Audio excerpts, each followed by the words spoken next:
जैन विद्यार्थी मित्रांनो, आज आपण इथं विज्ञानचे 100 क्वेश्चन बघणार आहे बघा. ओके, तर आपली महामॅरेथॉन आहे, ह्याच्यामध्ये विज्ञान अत्यंत महत्वाचा सब्जेक्ट आहे. आर्मीसाठी म्हणा, पोलीस भरती म्हणा, ओके, किंवा स्पर्धा परीक्षा असतील, अत्यंत महत्वाचा सब्जेक्ट विज्ञान बघायला मिळतं, राईट. तर विज्ञानचं 100 क्वेश्चन आहे, त्याच्यामध्ये आपण विज्ञानचं भौतिकशास्त्र, ओके, म्हणजे फिजिक्स, केमिस्ट्री, बायोलॉजी, हे सगळे क्वेश्चन आपण ह्याच्यामध्ये कंबाईन केलेत. ओके, आणि आता ते आपण वन बाय वन बघत जाऊया. आता पहिला क्वेश्चन बघा, ह्याच्यामध्ये आपला रक्ताचा दाब, ब्लड प्रेशर मोजण्यासाठी कोणते उपकरण वापरतात? बॅरोमीटर, स्पिग्नोमॅनोमीटर, हायड्रोमीटर का थर्मोमीटर? ओके, आणि रक्ताचा दाब जर मोजायचा असेल तर आपण काय वापरतो इथं? स्पिग्नोमॅनोमीटर. रक्ताचा दाब कशामध्ये मोजतोय आपण? स्पिग्नोमॅनोमीटरनं मोजतोय बघा. ओके, बॅरोमीटर मध्ये काय मोजतोय आपण? हवेचा दाब किंवा वातावरणातील दाब. ओके, हवेचा दाब जर मोजायचा असेल किंवा वातावरणातील दाब जर मोजायचा असेल तर काय करतोय बघा, आपण इथं बॅरोमीटर वापरतोय, राईट. त्याच्यानंतर हायड्रोमीटर कशासाठी वापरतोय? तर द्रवाची घनता जर मोजायची असेल तर आपण काय वापरतोय बघा? हायड्रोमीटर वापरतोय. आणि थर्मामीटरनं काय वापरतोय आपण? थर्मामीटर कशासाठी वापरतोय? वातावरणाचं जर तापमान किंवा टेम्परेचर मोजायचं असेल आपण, ओके, टेम्परेचर मोजायचं असेल तर आपण थर्मामीटर वापरणार आहे बघा. ओके, नेक्स्ट पुढचा क्वेश्चन आहे, प्रकाशाचा वेग सर्वात जास्त कशामध्ये असतो? हवा, पाणी, निर्वात पोकळी का काच? ओके, तर प्रकाशाचा वेग सगळ्यात जास्त कशामध्ये असतो? तर निर्वात पोकळी म्हणजे व्हॅक्यूम मध्ये प्रकाशाचा वेग सर्वात जास्त असतो बघा. ओके, आणि प्रकाशाचा वेग किती असतो? 3 × 10⁸ मीटर पर सेकंद. हा काय आहे? तुमच्या प्रकाशाचा वेग आहे बघा. ओके, तर प्रकाशाचा वेग सर्वात जास्त कशामध्ये आहे बघा? निर्वात म्हणजे काहीच नाही. ओके, जिथं वातावरण वगैरे आहे त्याला निर्वात म्हणायचं. त्याच्यानंतर बघा वायूमध्ये 2 नंबरला वायूमध्ये प्रकाशाचा वेग बघायला मिळतो. त्याच्यानंतर द्रव, आणि सगळ्यात कमी प्रकाशाचा वेग कशामध्ये असतोय? स्थायूमध्ये प्रकाशाचा वेग असतो. कारण प्रकाशाच्या मध्ये जर स्थायू पदार्थ आला तर प्रकाश पलीकडे जाईल का? तर अजिबात जाणार नाही. ओके, आणि जर निर्वात असेल तर तिथं प्रकाशाचा वेग सर्वात जास्त असणार आहे बघा. ओके, तर प्रकाशाचा वेग सर्वात जास्त कशामध्ये असतो? निर्वातामध्ये. पुढचा क्वेश्चन, शक्तीचे एसआय युनिट काय आहे? शक्तीचे एसआय युनिट काय आहे बघा? याच्यामध्ये पर्याय क्रमांक 3, शक्तीचं एसआय युनिट काय आहे? तुमचं वॉट हे शक्तीचं एसआय युनिट आहे. आता जूल कशाचं एसआय युनिट आहे बघा? जूल हे तुमचं कार्य किंवा काय म्हणूया आपण? ऊर्जा. कार्य आणि ऊर्जेचं एसआय युनिट काय असेल तर तुमचं जूल आहे बघा. ओके, त्याच्यानंतर न्यूटनचं काय युनिट आहे बघा? न्यूटन कशामध्ये मोजतोय आपण? बल कशामध्ये मोजतोय? न्यूटन मध्ये. ओके, बलाचं युनिट काय आहे तर न्यूटन. आणि पास्कल कोणाचं युनिट आहे? पास्कल आहे दाबाचं. ओके, दाब म्हणजे प्रेशर कशामध्ये मोजणार आहे आपण? पास्कल मध्ये मोजणार आहे बघा, राईट. पुढचा क्वेश्चन आहे, वाहनांच्या साइड मिरर मध्ये मागचे वाहन पाहण्यासाठी कोणता आरसा वापरतात? ओके, जर तुम्हाला मागचं वाहन पाहायचं असेल तर कुठला आरसा वापरणार आहे आपण? बहिर्वक्र आरसा वापरणार आहे बघा, कॉन्व्हेक्स मिरर. त्याच्यानंतर आंतरवक्र आरसा कुठे वापरतोय? ओके, सलूनच्या दुकानामध्ये दाढी करण्यासाठी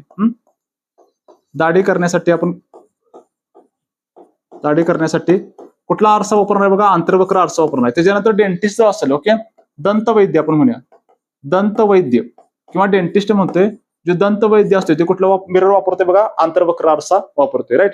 त्याच्यानंतर पुढचा क्वेश्चन आहे बघा, ध्वनीचा वेग सर्वात जास्त कोणत्या माध्यमामध्ये असतो? ओके, ध्वनीचा वेग सर्वात जास्त कोणत्या माध्यमामध्ये असतो? म्हणजे साऊंडचा, राईट. आता ध्वनीचा वेग कशामध्ये सर्वात जास्त असणार आहे बघा? स्थायू पदार्थामध्ये. कारण ध्वनीला कशाची आवश्यकता असते? माध्यम. जर माध्यम असेल तरच ध्वनी ट्रॅव्हलिंग करतोय. ध्वनीला माध्यमाची आवश्यकता असते. सर्वात जास्त कशामध्ये ध्वनी ट्रॅव्हलिंग करतोय? स्थायू पदार्थामध्ये, स्थायू. त्याच्यानंतर कशामध्ये करतोय? तुमचा द्रवामध्ये. त्याच्यानंतर कशामध्ये करतोय? वायूमध्ये ते ट्रॅव्हलिंग करतोय. जर निर्वात म्हणजे व्हॅक्यूम मध्ये, निर्वातामध्ये ध्वनी किती असते बघा? 0. निर्वातामध्ये ध्वनी ट्रॅव्हलिंगच करू शकत नाही. कारण का? त्याला कशाची आवश्यकता असते? माध्यमाची आवश्यकता असते. ध्वनीचा जो काही वेग आहे तो आहे 332 मीटर पर सेकंद. अप्रॉक्सिमेटली आपण त्याला किती घेतोय? 330 मीटर पर सेकंद. ओके, तर ह्याच्यावरती क्वेश्चन येतात बघा. अत्यंत महत्वाचा टॉपिक आहे ध्वनी प्रकाश वगैरे, राईट. पुढचा क्वेश्चन त्याच्यानंतर, पास्कल हे कशाचे मोजमाप करण्याचे एकक आहे? पास्कल, दाब, कार्य, ऊर्जा का तापमान?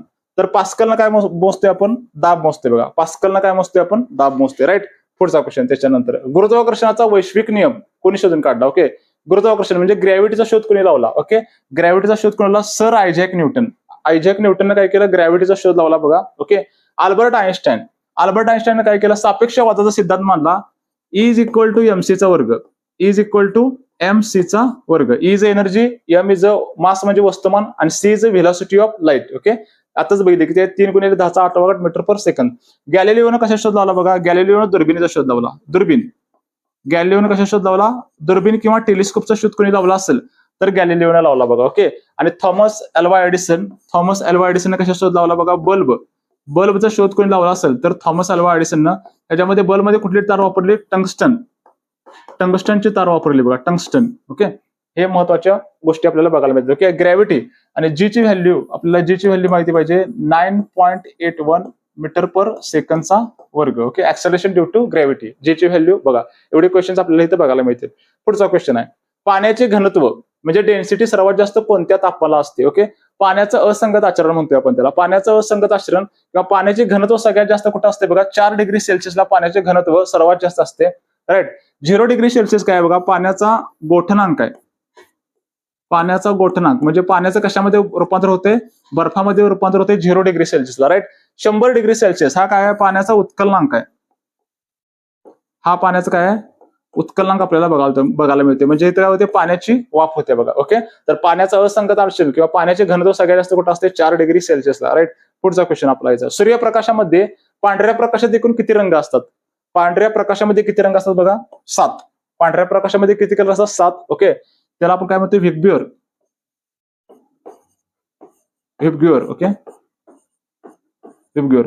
व्ही म्हणजे व्हायलेट. व्हायलेट म्हणजे बघा इथं जांभळा. व्हायलेट म्हणजे जांभळा. इंडिगो. इंडिगो म्हणजे पारवा आपण मराठीमध्ये. राईट. त्याच्यानंतर ब्ल्यू. ब्ल्यू म्हणजे कुठला? तुमचा निळा. ब्ल्यू म्हणजे निळा. ग्रीन. ग्रीन म्हणजे हिरवा. ग्रीन म्हणजे हिरवा. त्याच्यानंतर येलो. येलो म्हणजे पिवळा. येलो म्हणजे पिवळा.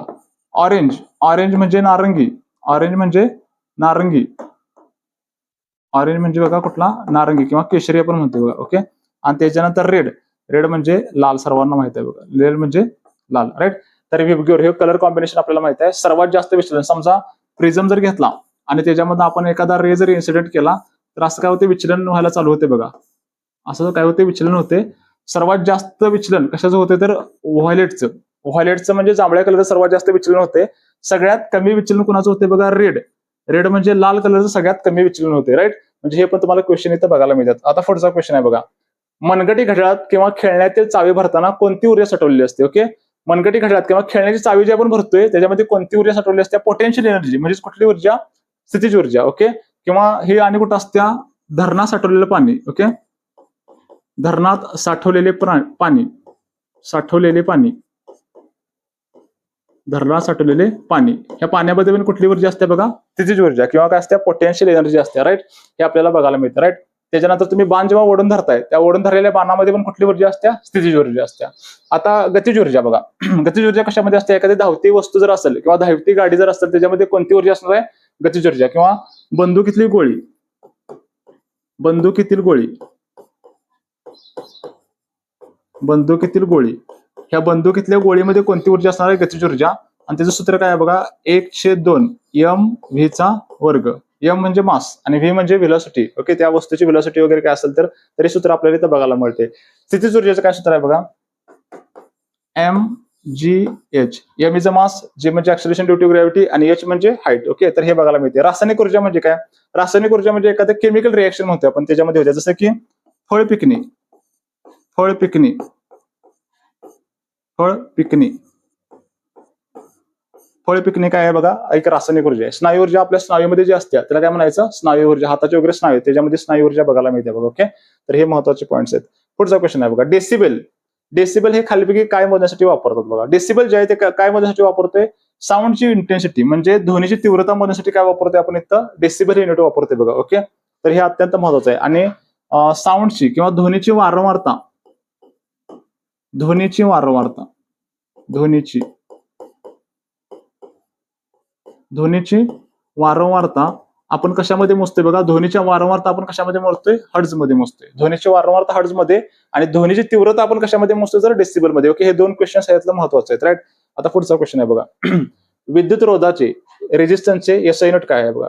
विद्युत रोध आहे तो कशामध्ये मोजतोय आपण? विद्युत रोध कशामध्ये मोजतोय? तो ओहम मध्ये मोजतोय बघा. विद्युत रोध कशामध्ये मोजतोय आपण? ओहम मध्ये. व्होल्ट मध्ये काय मोजतोय आपण? व्होल्ट मध्ये मोजतोय विभवांतर. विभवांतर किंवा पोटेन्शियल डिफरन्स जे आपण म्हणतोय ते कशामध्ये मोजतोय? व्होल्ट मध्ये मोजतोय बघा. ओके, अँपियर मध्ये काय मोजतोय? करंट. करंट म्हणजेच काय? त्याला म्हणतोय आपण विद्युत धारा. विद्युत धारा जी आहे ते कशामध्ये मोजतोय आपण इथं? अँपियर मध्ये. आणि वॉट. वॉट मध्ये म्हणजे काय मोजतोय आपण इथं? शक्ती. शक्तीचं युनिट काय बघा? वॉट. ओके, शक्ती म्हणजे पॉवर.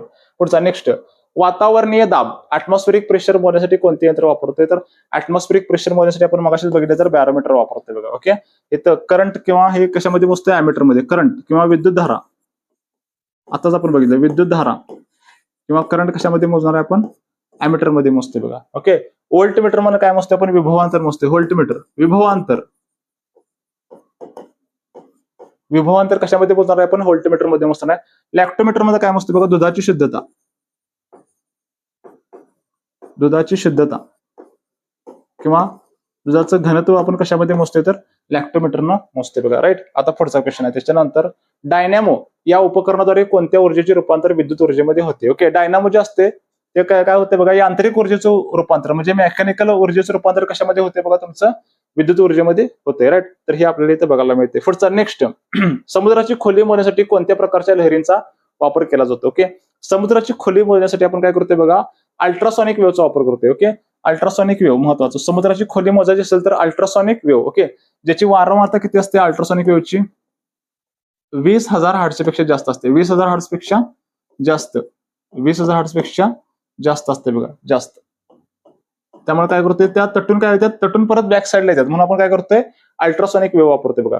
इथं कुठं तंत्रज्ञान वापरतोय आपण सोनार तंत्रज्ञान वापरतोय बघा. ओके, सोनार मध्ये आपण अल्ट्रासॉनिक वेव्हचा काय करतोय वापर करतोय. इन्फ्रासॉनिक म्हणजे काय ज्याची वारंवारता काय असते 20 हर्ट्झ पेक्षा कमी 20 हर्ट्झ पेक्षा कमी ज्याची वारंवारता असते त्याला काय म्हणायचं इन्फ्रासॉनिक. इन्फ्रा म्हणजे बिलो, कितीच्या बिलो 20 हर्ट्झ पेक्षा कमी इन्फ्रासॉनिक. ओके, भूकंपाचा आवाज जो असतो तो इन्फ्रासॉनिक किंवा कुत्र्यांना वगैरे जे आवाज ऐकू येतात किंवा हत्ती वगैरे असतील गेंडा तर इन्फ्रासॉनिकचा वापर करतात बघा. ओके, त्याच्यानंतर रेडिओ वेव्ह आपण कुठे वापरतोय बघा रेडिओ आपण वापरतोय रडार. कुठे वापरतोय आपण radar. Okay, radio detection and ranging आहे का नाही सांगा बघा तिथं आपण रेडिओ वेव्हचा वापरतोय. ओके, आकाशामध्ये वगैरे आपण रेडिओचा वापर करतोय. गॅमा लहरी कुठे वापरतोय बघा कॅन्सरमध्ये वापरतोय. कॅन्सर जर झाला तर कॅन्सरमध्ये पेशंटची होणारी अनियंत्रित वाढ ती रोखण्यासाठी काय करतोय आपण गॅमा किरणांचा वापर करतोय. किंवा वैद्यकशास्त्रामध्ये जर आपण ऑपरेशन वगैरे केलं तर ते त्या वस्तू असतील त्यांचं निर्जंतुकीकरण करण्यासाठी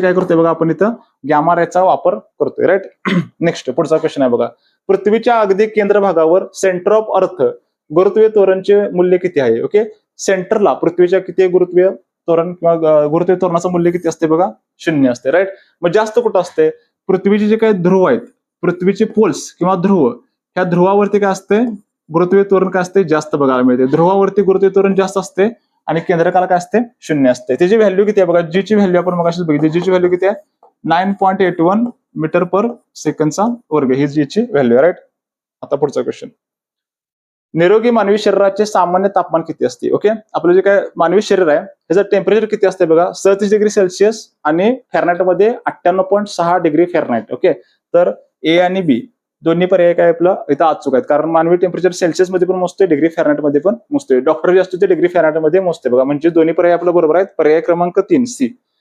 हेअर सलून मध्ये दाढी करण्यासाठी किंवा केस कापताना कोणता आरसा वापरतात तर केस कापताना आपण कोणता आरसा वापरतोय तर मगाशीच आपण बघितलं आंतरवक्र आरसा किंवा कॉन्केव्ह मिरर आपण वापरतोय त्याच्यामध्ये आपल्याला प्रॉपरली दिसते बघा. ओके, म्हणून तो आपण वापरतोय म्हणजे आपले केस वगैरे बरोबर दिसायला पाहिजे. ओके, कटिंग झालंय का नाही प्रॉपरली त्यासाठी आंतरवक्र आरसा वापरतोय. बहिर्वक्र आरसा कुठं वापरतोय मगाशी आपण बघितलं गाडीचे जे काही साईड मिरर आहे त्याच्यामध्ये एखादी वस्तू बघण्यासाठी आपण बहिर्वक्र आरसा वापरतोय त्याचं लिहिलेलं असते बघा. Okay, objects in the mirror are closer than they appear. Okay, असं लिहिलेलं असतं तुम्ही बघताय नेहमी. ओके, त्याच्यामध्ये कुठला आरसा असतो बहिर्वक्र आरसा. पुढचं विजेच्या पारंपरिक दिव्यामध्ये इलेक्ट्रिक बल्ब कोणत्या धातूचे फिलामेंट असते. ओके, विजेचे जे काही बल्ब आहेत त्याच्यामध्ये कोणतं फिलामेंट का असते बघा त्याच्यामध्ये असते टंगस्टन कारण का टंगस्टनचा द्रवणांक पण जास्त आहे आणि त्याचा उत्कलनांक पण जास्त आहे बघा. उत्कलनांक जो आहे टंगस्टनचा जवळजवळ 5700 डिग्री सेल्सिअस हा त्याचा उत्कलनांक आहे त्यामुळे आपण काय करतोय बघा टंगस्टन वापरतोय. राईट, नेक्स्ट पुढचं प्रकाशाचे मुख्य प्रायमरी कलर्स कोणते आहेत. ओके, प्रायमरी कलर्स म्हटलं का लक्षात ठेवा ट्रिक आहे निहाल. आज मी निहाल झालोय असं म्हणतो बघा. निहाल म्हणजे काय निळा. नि म्हणजे निळा, हा म्हणजे हिरवा आणि ल म्हणजे लाल. निहाल ट्रिक लक्षात ठेवा निहाल निळा हिरवा आणि लाल. ओके, म्हणजे पर्याय क्रमांक बी हे झालं तुमचं इथं उत्तर. ओके, प्राथमिक कलर आहेत बघा म्हणजे जे कुठल्या कलरच्या मिक्सिंग पासून तयार होत नाही त्याला काय म्हणायचं प्राथमिक कलर असं म्हणायचं. तर 3 कलर आहेत निळा हिरवा आणि लाल. पुढचा क्वेश्चन आहे बघा अंतराळात रॉकेटचे उड्डाण न्यूटनच्या गतीच्या कोणत्या नियमावर आधारित आहे? ओके, अंतराळामध्ये जे काही रॉकेट उडते ते न्यूटनच्या कोणत्या नियमावर आधारित आहे? तर न्यूटनचा तिसरा नियम. Okay, action reaction, every action there is equal and opposite reaction आपण जे म्हणतोय, म्हणजे ऍक्शन रिएक्शन म्हणजेच मराठीमध्ये क्रिया प्रतिक्रिया जे म्हणतोय त्याच्या तिसरा नियम आहे आणि त्याच्यावरती जे काही रॉकेटचं उड्डाण आहे अवलंबून आहे बघा. ओके, न्यूटनचा पहिला नियम. ओके, पहिला नियम कशाच्या रिलेटेड आहे बघा? जडत्वाच्या रिलेटेड आहे. जडत्व. न्यूटनचा पहिला नियम कशाच्या रिलेटेड आहे? जडत्वाच्या रिलेटेड आहे. जडत्व सांगतोय. ओके, म्हणजे एखादी गोष्ट तशीच राहते जोपर्यंत आपण त्याच्यावरती काही कार्य करत नाही. ओके, गोष्टी तशाच राहतात. ओके, जोपर्यंत आपण त्या बदलत नाही. म्हणजे एखादी गोष्ट स्थिर असेल तर स्थिरच राहणार आणि एखादी गोष्ट गतिमान असेल तर गतिमानच राहणार असं कोण म्हणतोय? न्यूटनचा नियम. जोपर्यंत आपण त्याला ब्रेक लावत नाही किंवा स्थिर वस्तूला आपण ढकलत नाही तोपर्यंत ते काही पुढे जाणार नाही असा न्यूटनचा पहिला नियम म्हणतोय, त्याला म्हणायचं जडत्वाचा नियम. दुसरा नियम कशावरती आधारित आहे? दुसरा नियम आहे बघा संवेगाचा नियम आहे बघा. संवेग. दुसरा नियम कसं काय सांगतोय? संवेग सांगतोय किंवा काय करतोय बघा? बलाची परिभाषा किंवा बलाची व्याख्या सांगते बघा. बल म्हणजे काय? Force. F is equal to ma. Okay, म्हणजे बलाचं काय सांगते तुम्हाला इथं व्याख्या देतोय. ओके, किंवा त्याचं समीकरण सांगते बघा. राईट. त्याच्यानंतर बघा पहिला नियम झाला, दुसरा आणि तिसरा नियम. ओके, न्यूटनचा महत्वाचा नियम आहे बघा. ओके, ग्रॅव्हिटीचा नियम काय म्हणते? एखादी वस्तूवर टाकली तर काय येणार आहे? ती 100% खाली येणार आहे. न्यूटनचा ग्रॅव्हिटेशनल नियम आहे. राईट. तर न्यूटनचं लॉ. ओके, न्यूटनचं गतीविषयी किती नियम आहेत असं पण क्वेश्चन येतोय. तर न्यूटनचं गतीविषयी किती नियम आहेत बघा? 3 नियम. पहिला नियम, दुसरा नियम आणि तिसरा नियम. राईट. आता पुढचा क्वेश्चन आहे बघा. समुद्र सपाटीवर शुद्ध पाण्याचा उत्कलन बिंदू किती असतो? ओके, शुद्ध पाणी जे असते त्याचा उत्कलन किती आहे असं म्हणायचं सरळ सरळ. आणि शुद्ध पाण्याचं उत्कलन किती असते? 100 डिग्री सेल्सिअस. उत्कलन किती आहे? 100 डिग्री सेल्सिअस. आणि गोठणांक किती असते किंवा गोठते किती तर 0 डिग्री सेल्सिअसला, म्हणजे त्याचं बर्फामध्ये रूपांतर होते बघा. राईट.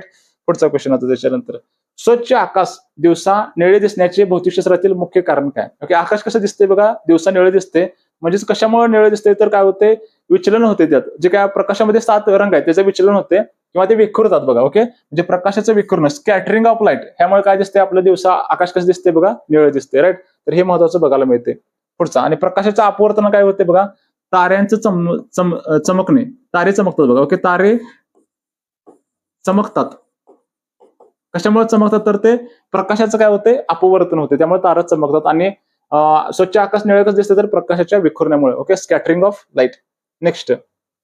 सोनार ही समुद्राखालील वस्तूंचा शोध घेणारी यंत्रणा कोण वापरतात? ओके, सोनार कोण वापरतात? तर नौदलामध्ये नाविक लोक काय करणार आहे बघा? इथं सोनारचा वापर करणार आहे. कारण का? साऊंडला कशाची आवश्यकता असते? माध्यमाची आवश्यकता असते. सोनार साऊंडला कशाची आवश्यकता असते? माध्यमाची आवश्यकता असते. म्हणजे ते तटून काय होते? परत येते. समुद्राची खोली वगैरे मोजायची असेल तर कशाचा वापर करणार आहे आपण? इथं सोनारचा वापर करणार आहे. सोनार कोण वापरणार बघा? नाविक. ओके, विमान चालक कशाचा वापर करणार आहे? विमान चालक जो आहे तो रडारचा वापर करणार. रडार. रडारमध्ये काय करतोय आपण? रेडिओ वेव्हचा वापर करतोय. Radio detection and ranging. Okay, विमान चालक रडारचा वापर करणार आणि जो काही नाविक आहे तो सोनारचा वापर करणार. कारण ह्याला कशाची आवश्यकता आहे? माध्यमाची. रडारला माध्यमाची आवश्यकता आहे का? रडारला माध्यमाची काही आवश्यकता नाही. पुढचा. नेक्स्ट. घरातील सेफ्टी फ्यूज वायर बनवण्यासाठी कोणते संमिश्र वापरते? ओके, कुठलं संमिश्र वापरतो? शिशी आणि कलाई, म्हणजे लीड आणि टीन यांचं संमिश्र आपण काय करतोय? घरातल्या सेफ्टी वायर मध्ये आपण वापरतोय बघा. नेक्स्ट. विद्युत प्रवाहाचे म्हणजे इलेक्ट्रिक करंटचं एसआय युनिट काय आहे? ओके, इलेक्ट्रिक करंटचं एसआय युनिट आहे अँपियर. अँपियर हे इलेक्ट्रिक करंटचं एसआय युनिट आहे. राईट. पुढचा क्वेश्चन. भूकंपाची तीव्रता आणि लहरी मोजण्यासाठी कोणते उपकरण वापरतात? ओके, जर भूकंप झाला ती भूकंपाची तीव्रता मोजण्यासाठी आपण काय करतोय बघा? सिस्मोग्राफ वापरतोय. सिस्मोग्राफनं काय करतोय? भूकंपाची तीव्रता आणि स्केल एक वापरतोय बघा. त्याचं काय नाव आहे? Richter scale. कुठली स्केल वापरतोय बघा? Richter scale. हे आपण काय करतोय? भूकंपाची तीव्रता जर मोजायची असेल तर काय करतोय आपण? रिश्टर स्केलचा वापर करणार आहे. राईट. तर हे महत्वाचं आहे. पुढचा. वाहनांमध्ये बसवलेल्या स्पीडोमीटर मध्ये काय बदल जाते? ओके, जे वाहनामध्ये स्पीडोमीटर असते आपण काटा बघतोय बघा. ओके, काय करते बघा? ते तत्कालीन वेग दाखवते आपल्याला. ओके, तुमचं वाहन कितीच्या स्पीडनं चाललंय हे जर तुम्हाला बघायचं असेल तर स्पीडोमीटर तुमचं प्रॉपरली वर्किंग असणं महत्वाचं आहे बघा. ओके, आणि गाडी जर आपली किती अंतर गेली हे महत्वाचं आहे. हे गाडी अंतर किती गेली यासाठी काय करतोय आपण? ऑडोमीटर असते बघा. ऑडोमीटरनं आपली गाडी किती किलोमीटर गेली हे आपल्याला समजते. आणि आपल्याला स्पीड बघायचं असेल तर काय वापरतोय आपण? इथं स्पीडोमीटर वापरतोय बघा. ओके, हे दोन्ही क्वेश्चन सारखं विचारतात. पुढचा क्वेश्चन. त्याच्यानंतर. सूर्यापासून येणारे घातक अतिनील किरण युव्ही रेज कोणत्या थराद्वारे शोषले जातात? ओके, सूर्यापासून येणारे जे काय अतिनील किरण आहेत ओके, जे मानवी शरीरावर पडले तर माणसाला कॅन्सर होते आणि त्यापासून वाचायचं असेल तर आपल्याला ओझोनचा थर वाचवते बघा. ओके, ओझोनचा थर काय करतोय? जे जेवढे पाहिजे तेवढे आपल्याला पृथ्वीवरती हे करतोय, ते युव्ही रेज पाठवते बघा. ओके, आणि बाकीचे काय करतोय बघा? खाली अजिबात येऊन देत नाही. कारण डायरेक्ट माणसाच्या शरीरावरती भरपूर प्रमाणामध्ये पडली तर माणसाला काय होऊ शकते बघा? कॅन्सर होऊ शकते. ओझोनचं रासायनिक सूत्र विचारायचं बघा. ओझोनचं रासायनिक सूत्र काय बघा इथं? O3 जे आहे ते ओझोनचं काय बघा रासायनिक सूत्र बघायला मिळते. ओके, हे महत्वाचे इन्फॉर्मेशन आहे याच्यात. त्याच्यानंतर बघा विद्युत ऊर्जेचे व्यावसायिक एकक काय आहे? विद्युत ऊर्जा जे आहे तिचं व्यावसायिक एकक काय आहे तर किलोवॅट किलोवॅट प्रति तास. ओके, त्याचं व्यावसायिक युनिट काय किलोवॅट तास, हे त्याचं काय व्यावसायिक युनिट आपल्याला इथं बघायला मिळते. पुढचा नेक्स्ट, आता पुढचे क्वेश्चन आहेत बघा मित्रांनो, केमिस्ट्रीचे क्वेश्चन आहेत बघा. ओके, आता आपण केमिस्ट्रीचे क्वेश्चन बघूया पुढचे. राईट, पहिला क्वेश्चन आहे बघा त्याच्यामध्ये 31 नंबरचा. आधुनिक आवर्त सारणीचा म्हणजेच मॉडर्न पिरियडिक टेबलचा जनक कोण आहे? आधुनिक आवर्त सारणीचा जनक कोण आहे तर मेंडेलिव्ह काय आहे बघा आधुनिक आवर्त सारणीचा जनक आहे. राईट, त्यानंतर पुढचा क्वेश्चन बघूया आपण याच्यामध्ये. पिण्याच्या पाण्याचे निर्जंतुकीकरण करण्यासाठी किंवा शुद्ध करण्यासाठी काय वापरले जाते? पिण्याचं पाणी शुद्ध करण्यासाठी निर्जंतुकीकरण करण्यासाठी काय वापरतो आपण? क्लोरीन वायू वापरते बघा. काय वापरतो इथं? क्लोरीन वायू वापरते. नेक्स्ट, त्याच्यानंतर बघा हसवणारा वायू लाफिंग गॅस म्हणून रासायनिक शास्त्रात कोणाला ओळखले जाते? ओके, तर हसवणारा वायू किंवा लाफिंग गॅस म्हणजेच नायट्रस ऑक्साईड. नायट्रस ऑक्साईडला त्याला म्हणतो N2O म्हणजेच नायट्रस ऑक्साईड. पुढचं नेक्स्ट, प्रत्येक आम्लामध्ये ऍसिड खालीलपैकी कोणते मूलद्रव्य अनिवार्य असतेच? ओके, प्रत्येक आम्लामध्ये काय असते तर प्रत्येक आम्लामध्ये काय असते बघा हायड्रोजन असते बघा. ओके, प्रत्येक आम्लामध्ये काय असतं हायड्रोजन. आणि आम्ल जे असते ते कसं ओळखायचं तर आम्ल काय देते आपल्याला H+ आयन देते, म्हणजे 100% त्याच्यामध्ये काय असणार आहे तुमचं हायड्रोजन असणार आहे. आणि आम्लारी जे असते आम्लारी काय करते बघा OH- आयन देते. काय देते बघा OH- आयन. आम्लाचा पीएच किती असते बघा? आम्लाचा जो काही पीएच असते तो 7 पेक्षा खाली असते, 7 पेक्षा खाली. आणि आम्लारीचा पीएच किती असते बघा? 7 पेक्षा जास्त पीएच असेल तर ते काय असते तुमचं आम्लारी असते. 7 असेल तर काय असते तुमचं न्यूट्रल असते. राईट, पुढचा, स्वयंपाकाचा LPG गॅस सिलेंडरमध्ये मुख्यत्वे कोणती वायू असतात? आपलं जे काय गॅस सिलेंडर असतो स्वयंपाकाचा तर त्याच्यामध्ये आपल्याला प्रोपेन आणि ब्युटेन बघायला मिळते बघा. काय काय असते त्याच्यामध्ये? प्रोपेन आणि ब्युटेन हे बघायला मिळते. पुढचा क्वेश्चन त्याच्यामध्ये, संपूर्णपणे शुद्ध सोने प्युअर गोल्ड किती कॅरेटचं असते? तर प्युअर गोल्ड जे असते ते 24 कॅरेट आपण म्हणते बघा. 24 कॅरेट 100 नंबरी सोनं. Okay, 24 carat. पुढचं नेक्स्ट, पेन्सिलच्या आतील काळे शिसे बनवण्यासाठी कशाचा वापर केला जातो? तर पेन्सिलच्या आतील काळे शिसे बनवण्यासाठी कशाचा वापर करतात? ग्राफाईट. ह्या ग्राफाईटचा वापर केला जातो ते काळे शिसे बनवण्यासाठी. राईट, पुढचा नेक्स्ट, या विश्वातील सर्वात हलके मूलद्रव्य कोणते? तर या विश्वातलं सर्वात हलकं मूलद्रव्य कुठलं असेल तर तुम्हाला बघायला मिळते ते म्हणजे हायड्रोजन. हायड्रोजन सर्वात हलकं मूलद्रव्य आहे. राईट, नेक्स्ट, पुढचा, हवेच्या संपर्कामुळे लोखंड गंजणे ही खालीलपैकी कोणती प्रक्रिया आहे? ओके, हवेचा संपर्क जर आला तर लोखंड गजते बघा. तर ही कोणती प्रक्रिया आहे? ऑक्सिडीकरण किंवा त्याला काय म्हणूया आपण रासायनिक प्रक्रिया. ओके, याला ऑक्सिडीकरण किंवा रासायनिक प्रक्रिया असं म्हणायचं. पुढचा क्वेश्चन, आपण रोज खातो त्या सामान्य मिठाचे रासायनिक नाव किंवा सूत्र काय? ओके, आपण जे काही मीठ खातोय ओके ते काय असते त्याला NaCl म्हणते किंवा सोडियम क्लोराईड. आणि सोडियम क्लोराईड हे काय आहे बघा क्षार आहे. काय असते? क्षार म्हणतोय आपण त्याला. आणि त्याचं सूत्र काय? NaCl, sodium chloride. Sodium chloride म्हणजे मीठ. पुढचं नेक्स्ट, रसायनांचा राजा समजल्या जाणाऱ्या सल्फ्युरिक आम्लाचे सूत्र काय? सल्फ्युरिक आम्ल म्हणजेच काय? H2SO4. सल्फ्युरिक आम्ल H2SO4. त्याच्यानंतर HCl म्हणजे हायड्रोक्लोरिक आम्ल.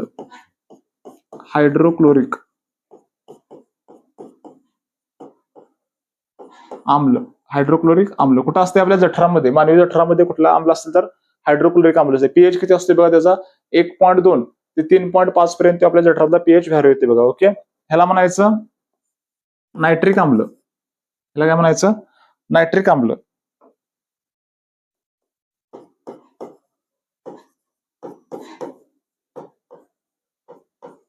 कुठला आम्ल? नायट्रिक आम्ल. आणि हे काय म्हणायचं? CH3COH हे एक महत्वाचं आहे. ह्याला म्हणायचं ऍसिटिक ऍसिड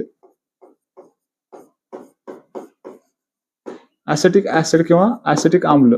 आपल्या व्हिनेगर मध्ये बघायला मिळते. ह्याचा रासायनिक फॉर्म्युला विचारतात CH3COH. राईट, तर हे एक महत्वाचं आहे. त्याच्यानंतर आपल्या मुंगीमध्ये असते फॉर्मिक आम्ल असते HCOOH.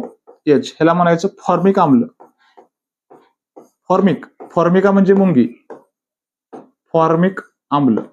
कुठला आम्ल? फॉर्मिक आम्ल. तर हे लक्षात ठेवा, हे क्वेश्चन तुम्हाला विचारतात केमिस्ट्रीवरती असे क्वेश्चन. पुढचा क्वेश्चन आहे, चुन्याच्या निवडीमधून कोणता वायू सोडल्यास ती दुधाळ रंगाची बनते? चुन्याच्या निवडीतून कोणता वायू सोडल्यास ती दुधाळ रंगाची बनते? तर कार्बन डायऑक्साईड. चुन्याच्या निवडीत जर कार्बन डायऑक्साईड सोडला तर ती कसली बनणार आहे? दुधाळ रंगाची बनणार आहे बघा. गोबर गॅस किंवा बायोगॅस मध्ये मुख्य ज्वलनशील घटक कोणता? बायोगॅस असेल किंवा गोबर गॅस असेल तर त्याच्यामध्ये मुख्य ज्वलनशील घटक कोणता आहे बघा? मिथेन. मिथेनला आपण मॉर्श गॅस पण म्हणतो. ओके, मिथेन कसला गॅस आहे बघा? मॉर्श गॅस. Marsh gas. ओके, तर बायोगॅस मध्ये आपल्याला मिथेन बघायला मिळते.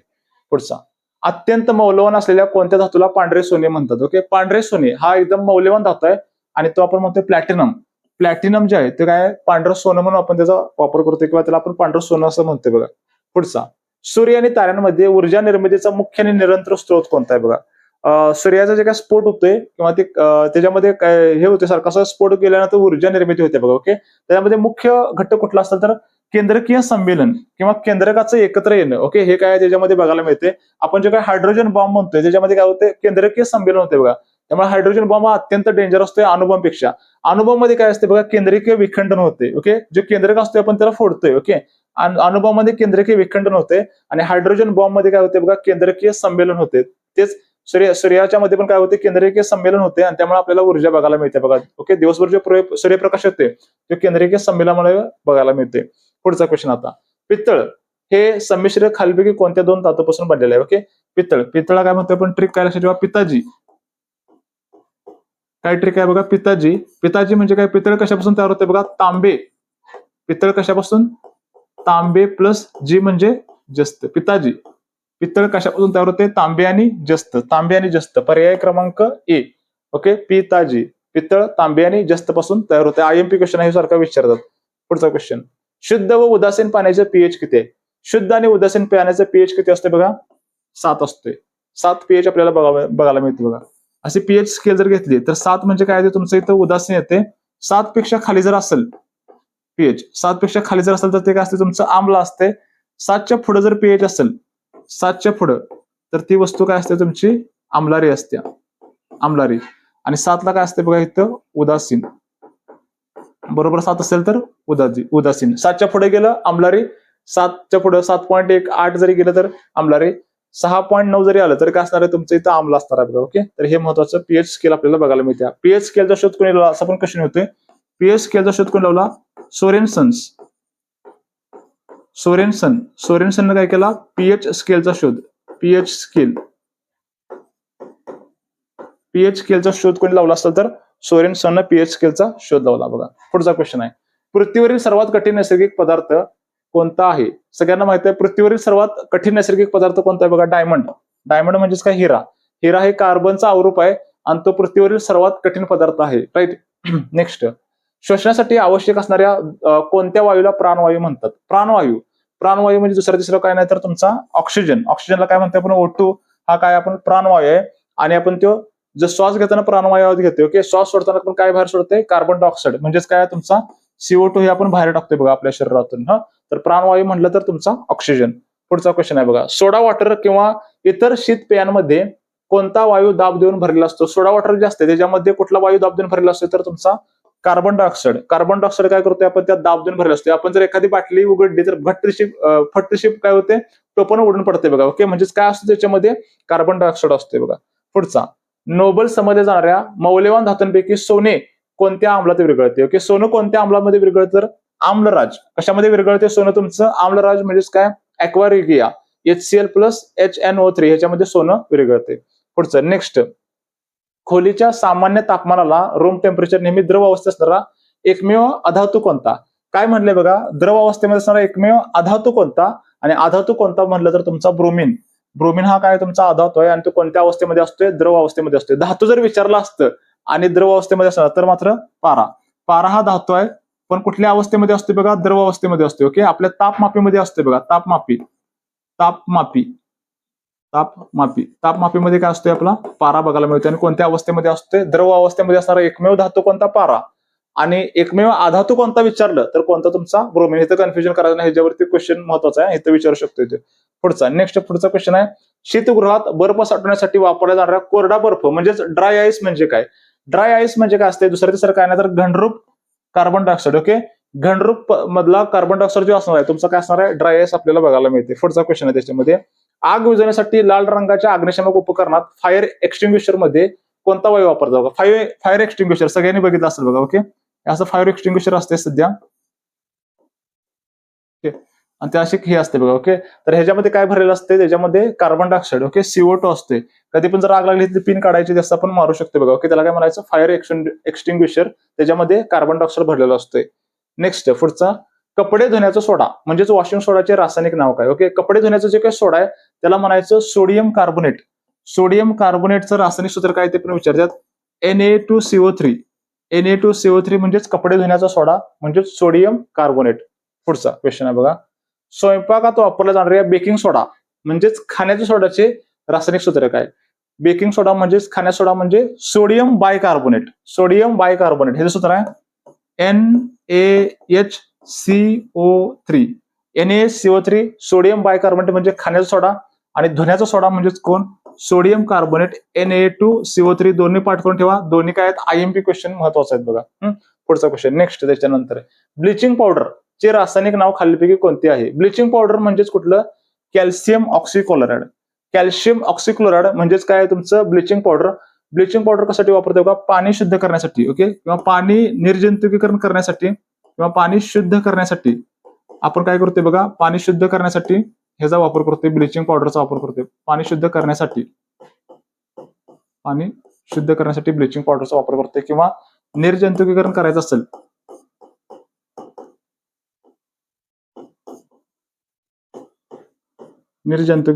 असेल तर काय करतोय आपण इथं ब्लिचिंग पावडरचा वापर करणार आहे बघा. कॅल्शियम ऑक्झिक्लोराइड असं त्याला म्हणायचं सूत्र CaOCl2. ओके, हे एक अत्यंत महत्वाचं आहे. खाद्यपदार्थ खराब होऊ नये म्हणून पोटॅटो चिप्सच्या पाकिटात कोणता वायू भरतात? आपण जे चिप्स खातोय त्या चिप्सच्या पाकिटामध्ये कोणता वायू असते बघा? नायट्रोजन वायू असते बघा. ओके, नायट्रोजनला अक्रिय केलेलं असते बऱ्यापैकी त्या भागामध्ये. ओके, तर नायट्रोजन वायू, नायट्रोजन सूत्र काय बघा इथं? N2. नायट्रोजन सूत्र काय? N2. जर आपण वातावरण घेतला तर त्याच्यामध्ये काय हवा जर घेतली तर हवेमध्ये काय काय असतं बघा? नायट्रोजन असते. नायट्रोजन म्हणजे N2 आणि नायट्रोजनचं प्रमाण किती असते बघा? आपल्या हवेमध्ये 78% नायट्रोजन आहे. त्याच्यानंतर ऑक्सिजन किती आहे बघा? O2. ऑक्सिजनचं प्रमाण किती आहे बघा? इथे 21% ऑक्सिजन आहे. त्याच्यानंतर CO2चं प्रमाण किती असते? 0.04%. ओके, तर हे क्वेश्चन आपल्याला इथे बघायला मिळतात बघा. ओके, तर पोटॅटो चिप्स मध्ये काय असते? आपल्या नायट्रोजन भरलेलं असते. पुढचा क्वेश्चन आहे बघा. विजेच्या दिव्यामध्ये टंगस्टन तार सुरक्षित राहण्यासाठी कोणता अक्रिय वायू, ओके, कोणता अक्रिय वायू भरलेला असतो? तर आर्गॉन. अक्रिय वायू किंवा आपण त्याला नोबेल गॅस म्हणतोय बघा. तर विजेच्या दिव्यात टंगस्टन तार सुरक्षित राहण्यासाठी कोणता वायू भरलेला असतोय? तर आर्गॉन वायू भरलेला असतोय. पुढचा क्वेश्चन. आवर्त सारणीमध्ये सर्वात जड नैसर्गिक धातू कोणता आहे? तर आपली जी काही आवर्त सारणी आहे त्याच्यामध्ये सर्वात जड जो काही धातू आहे तो कोणता आहे? तर युरेनियम. ओके, तर युरेनियम आहे सर्वात जड धातू आहे बघा. अणुबॉम्ब तयार करण्यासाठी ओके काय करतोय आपण? युरेनियमचा वापर करतोय. तर सर्वात जड धातू कुठला? तर तुमचा युरेनियम. तर विद्यार्थी मित्रांनो, आता आपण जीवशास्त्र म्हणजे बायोलॉजीचं क्वेश्चन बघणार आहे बघा. बायोलॉजीमध्ये आपण अवयव, रक्तगट, जीवनसत्व, रोग आणि लसी, त्याच्यानंतर असे जे काही टॉपिक आहेत हे आपण आता इथं कव्हर करणार आहे बघा. ओके, तर अत्यंत महत्वाचा पार्ट आहे. आता हे जे काही क्वेश्चन आहेत ते आता आपण 1 बाय 1 बघूया. नेक्स्ट आता बघा, मानवी शरीरातील सर्वात मोठी ग्रंथी कोणती आहे? तर मानवी शरीरातील सर्वात मोठी ग्रंथी कोणती आहे? स्वादुपिंड, यकृत, थायरॉइड का पीयूषिका ग्रंथी? ओके, सगळ्यांना माहिती आहे की मानवी शरीरातील सर्वात मोठी ग्लँड किंवा सर्वात मोठी ग्रंथी म्हणजे कोणती आहे बघा? तुमचं यकृत जे आहे ती मानवी शरीरातील सर्वात मोठी ग्रंथी आपल्याला इथं बघायला मिळते बघा. ओके, त्याच्यानंतर नेक्स्ट पुढचा क्वेश्चन आहे बघा. सजीवांच्या पेशीमधील कोणत्या भागाला पेशीचे ऊर्जा केंद्र किंवा पॉवर हाऊस ऑफ सेल असं आपण म्हणतोय बघा? पॉवर हाऊस ऑफ सेल असं कोणाला म्हणतोय आपण? मायटोकॉन्ड्रिया. मायटोकॉन्ड्रियाला काय म्हणतोय? तंतुकणिका म्हणजेच काय? मायटोकॉन्ड्रियाला काय म्हणतोय? Power house of cell. Okay, रायबोझोमला काय म्हणतोय बघा? प्रोटीनची फॅक्टरी. रायबोझोमला काय म्हणतोय आपण? प्रोटीनची फॅक्टरी. किंवा प्रोटीनचा प्रथिनांचा कारखाना असं कोणाला म्हणत असेल? प्रोटीनची फॅक्टरी असं कोणाला म्हणतोय आपण? रायबोझोमला म्हणतोय. ओके, लायसोसोमला काय म्हणतोय बघा? आत्मघातीय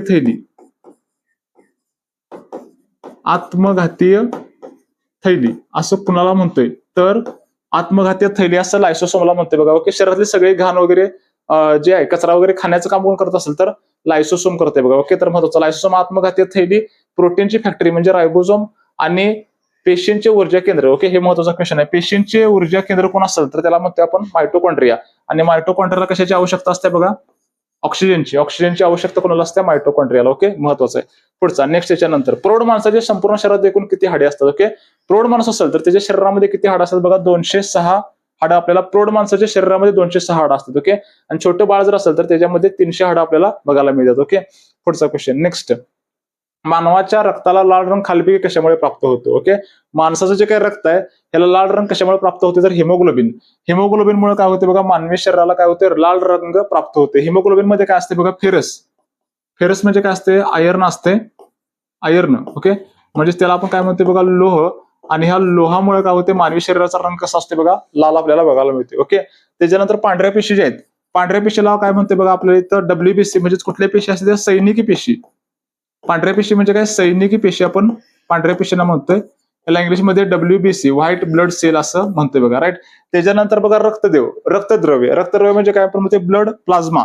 ब्लड प्लाझ्माचं आपल्या रक्तामध्ये प्रमाण किती असते बघा, 55% ब्लड प्लाझ्मा बघायला मिळते. प्लेटलेट्स काय करते बघा, आपल्या शरीराला ऊर्जा प्रदान करण्याचं काम करते बघा, ऊर्जा प्रदान करते. प्लेटलेट जर कमी झाल्या तर काय होते बघा, आपल्याला चक्कर वगैरे चालू होते, चालता पण येणार नाही आपल्याला प्लेटलेट जर कमी झाले तर. ओके, शरीराला ऊर्जा प्रदान करण्याचं काम कोण करत असेल तर प्लेटलेट्स करते. त्याच्यानंतर रक्त गोठवण्याचं काम करते बघा. ओके, रक्त गोठवण्याचे काम, रक्त गोठवण्याचे काम कोण करत असेल, महत्वाचं कोण करते तर प्लेटलेट्स पण महत्वाचं रक्त गोठवण्याचं काम करते. व्हिटॅमिन के पण रक्त गोठवण्याचं काम करते आणि त्याच्यामध्ये प्लेटलेट्स जे आहेत ते रक्त गोठवण्याचं महत्वाचं काम करते बघा. की आपल्याला जखम जर झाली तर महत्वाचं रक्त गोठलं पाहिजे.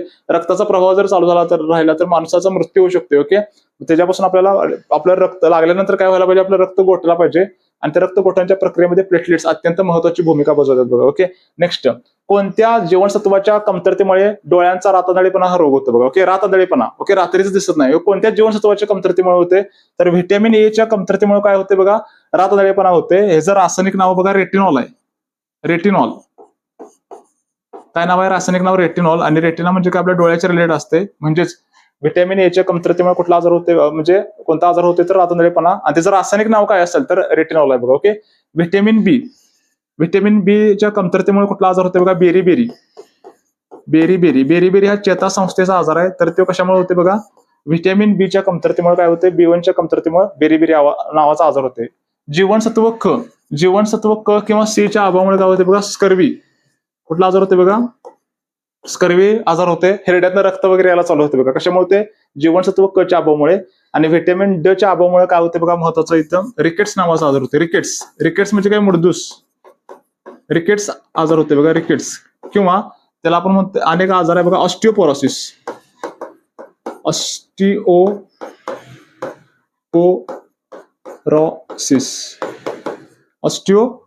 म्हणजे काय, अस्थिमृदुता. हे कशामुळे होते तुम्हाला, व्हिटॅमिन डी च्या कमतरतेमुळे. ओके, व्हिटॅमिन अ च्या कमतरतेमुळे काय होते बघा, तुमचा रातआंधळेपणा होते. त्याचं रासायनिक नाव काय, रेटिनॉल आहे.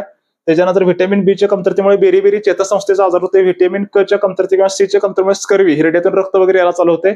आणि व्हिटॅमिन ड च्या कमतरतेमुळे रिकेट्स किंवा ऑस्टिओपोरोसिस नावाचा आजार होते, अस्थिमृदुता व्हायला चालू होते बघा, व्हिटॅमिन डी च्या कमतरतेमुळे. राईट, पुढचा क्वेश्चन आहे, सर्वयोग्य दाता, युनिव्हर्सल डोनर म्हणून कोणत्या रक्तगटाला ओळखलं जाते. ओके, सर्वयोग्य दाता असा रक्तगट कोणता असेल तर ओ रक्तगट जो आहे तो कोणता आहे, सर्वयोग्य दाता असा रक्तगट आहे. आणि त्याच्यामध्ये जर आणि डीप मध्ये विचारलं तर ओ निगेटिव्ह जे आहे तो सर्वयोग्य दाता आहे. ओके, आणि सर्वांचं रक्त स्वीकारणारा. ओके, किंवा त्याला काय म्हणे आपण इथं, सर्वयोग्य स्वीकारणारा, सर्वांचं रक्त स्वीकारणारा कोण आहे तर एबी जो आहे तो सर्वांचं रक्त काय करू शकतोय, स्वीकारतोय. आणि युनिव्हर्सल डोनर कोण असेल तर इथं ओ आहे बघा. ओके, आता रक्तगट किती प्रकारचे, रक्तगट 4 प्रकारचे आहेत. एक तर ए बी आणि ओ, हे काय आहेत बघा, 4 प्रकारचा रक्तगट आहेत. आणि रक्तगटाचा शोध ह्या 4 रक्तगटांना शोध करून लावला बघा, लँडस्टीनर ह्याने काय केलं बघा, रक्तगटाचा शोध लावला. रक्तगट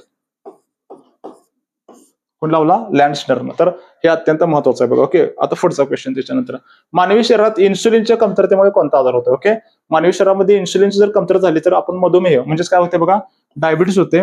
आता इन्सुलिन स्रवण्याचं काम कोण करते बघा, इन्सुलिन स्रवण्याचं काम कोण करते, स्वादुपिंड जे आहे. ओके, मानवी शरीरातील, किंवा त्याला आपण पॅनक्रियाज म्हणतोय. तर ते काय करते बघा, आपलं इन्सुलिन स्रवण्याचं काम करते. ह्याच्यामध्ये जर बिघाड झाला तर काय होते बघा, मधुमेह नावाचा आजार होते बघा. ओके, बेरी कशामुळे होते बघा, आताच आपण बघितलं, व्हिटॅमिन B1 च्या कमतरतेमुळे काय होते, बेरी होते. ओके, गलगंड कशामुळे होते, गलगंड किंवा त्याला गॉयटर म्हणते बघा. ओके, गलगंड, गळा असं हे होते बघा. ओके, तर गलगंड कशामुळे होते बघा, आयोडीन मिठामध्ये काय असते आपले, आयोडीन. आणि आयोडीनच्या कमतरतेमुळे काय होते बघा, गलगंड नावाचा आजार होते. रक्तक्षय म्हणजे काय म्हणते, अॅनिमिया कशामुळे होते बघा, लोहाची कमतरता, लोह किंवा हिमोग्लोबिनच्या कमतरतेमुळे कुठला आजार होते बघा, अॅनिमिया, किंवा त्याला म्हणतो आपण रक्तक्षय होते बघा. ओके, तर हे महत्वाचं आहे. आता पुढचा नेक्स्ट, याच्यानंतर मानवी शरीरातील सर्वात लहान हाड, स्मॉलेस्ट बोन शरीराच्या कोणत्या अवयवात असते. ओके, स्मॉलेस्ट बोन, ओके, जे आपल्या कानामध्ये बघायला मिळते बघा, त्याला स्टेप्स नाव आहे बघा, स्टेप्स. ओके, मानवी शरीरातील सर्वात छोटा हाड कुठला असेल तर स्टेप्स आहे बघा. आणि मानवी शरीरातील सर्वात मोठं हाड, सर्वात मोठे हाड, सर्वात मोठे हाड तर कुठं असेल तर आपल्या मांडीमध्ये, मानवी शरीरातील मांडीमध्ये असते बघा, त्याला नाव आहे फिमर. काय फिमर आपण म्हणतोय बघा, त्या हाडाचं नाव काय बघा, फिमर. मानवी शरीरातील सर्वात मोठं हाड मांडीमध्ये, त्याचं नाव आहे फिमर. आणि सर्वात छोटं हाड कुठं आपल्या कानामध्ये, त्याला नाव आहे स्टेप्स. एकदम कडीसारखं असते बघा. ओके. आणि सगळ्यात मजबूत हाड कुठलं असेल किंवा सगळ्यात मजबूत पार्ट कुठं असेल तर आपला जबडा. मानवी शरीरातील जबडा जो आहे, ओके, जबडा, तो सगळ्यात मजबूत पार्ट आपल्याला बघायला मिळते. पुढचा नेक्स्ट, त्याच्यानंतर वनस्पती प्रकाश संश्लेषण फोटोसिंथेसिस प्रक्रियेत हवेतील कोणता वायू शोषतात. ओके. वनस्पती कोणता वायू शोषतात तर वनस्पती प्रकाश संश्लेषणामध्ये कार्बन डायऑक्साईड सगळं ओढून घेतात बघा, आणि काय सोडतात बाहेर, ऑक्सिजन सोडतात. त्यामुळे झाड लावा असं म्हणतात बघा. ओके. झाड काय करतात, सगळं कार्बन डायऑक्साईड वातावरणात ओढून घेतात आणि काय करतात बघा, ऑक्सिजन सोडतात बघा. ओके. तर हे महत्वाचं काम आपले झाडं करतात. तर झाडं अत्यंत आपल्या महत्वाचे. पुढचा नेक्स्ट, पुढचा क्वेश्चन आहे बघा. पांढऱ्या रक्तपेशींचे व्हाईट ब्लड सेल्स WBC शरीरातील मुख्य कार्य काय. ओके. आपले जे काय WBC आहे त्याच्या शरीरात मुख्य कार्य काय असतं तर रोग जंतूंशी लढून प्रतिकारशक्ती वाढवणे. ओके. रोग जंतूंशी लढते आणि प्रतिकारशक्ती वाढवते. आपल्याला कधीच आजारी पडून देत नाहीत बघा. कुठल्या WBC सेल्स अत्यंत महत्वाचे. त्याला आपण काय म्हणतोय बघा, सैनिकी पेशी असं म्हणतोय आपल्या शरीराच्या. सैनिकी पेशी. WBC कुठल्या पेशी आहेत आपल्या, सैनिकी पेशी. आपल्या शरीराला आजारांपासून वाचवण्याचं महत्वाचं काम करतात बघा. ओके. पुढचा, त्याच्यानंतर एका निरोगी मानवी हृदयाचे दर मिनिटाला सरासरी किती ठोके पडतात. ओके. मानवी हृदयाचं, ओके, दर मिनिटाला किती ठोके पडतात बघा, 72 ठोकं पडतात.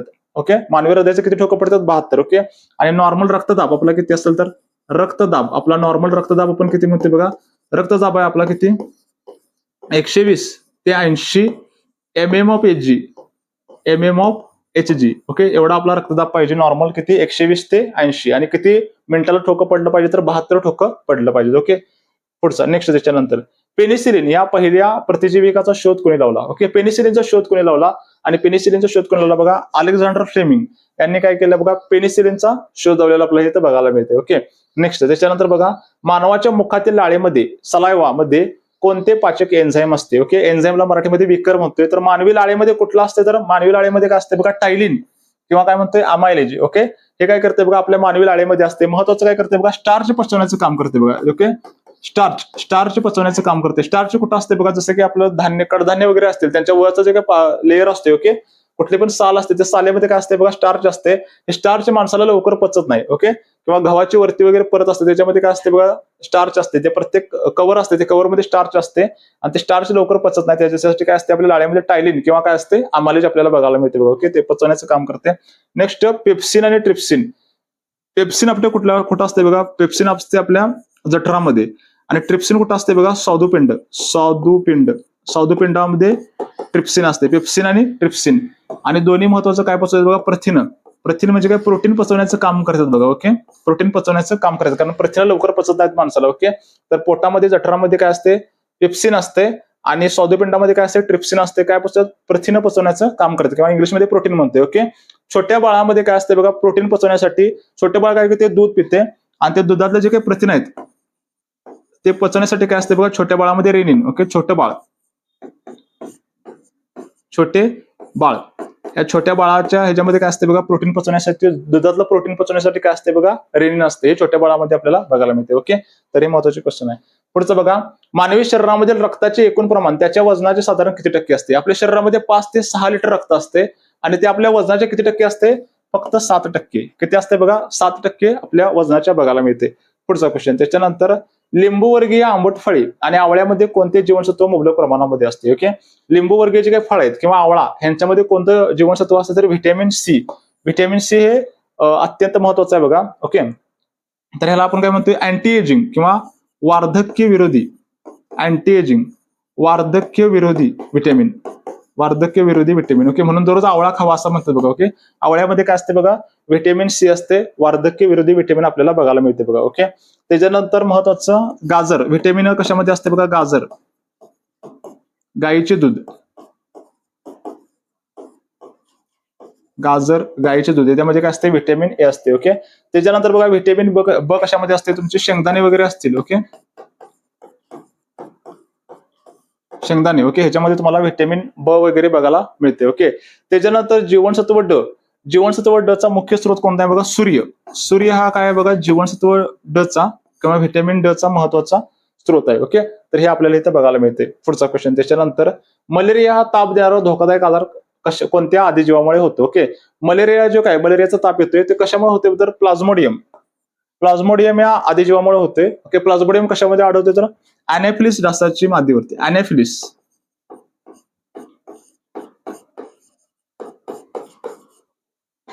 अॅनाफिलिस डासाची मादी जर असेल आणि ती जर चावलं तर त्याच्यामुळे काय होते बघा? आपल्याला मलेरिया नावाचा आजार होते बघा. ओके, तर हे एक महत्वाचं क्वेश्चन आहे. पुढचा त्याच्यानंतर, मानवी शरीरामधील सर्वात लांब पेशी कोणती? ओके, मानवी शरीरातील सर्वात लांब पेशी कोणती असेल? तर चेतापेशी किंवा त्याला न्यूरॉन सेल म्हणतोय किंवा मज्जापेशी म्हणतोय. ही मानवी शरीरातील सर्वात लांब पेशी आहे. ओके, आणि मानवी शरीरातील सर्वात मोठी पेशी, सर्वात लांब झाली सर्वात मोठी पेशी,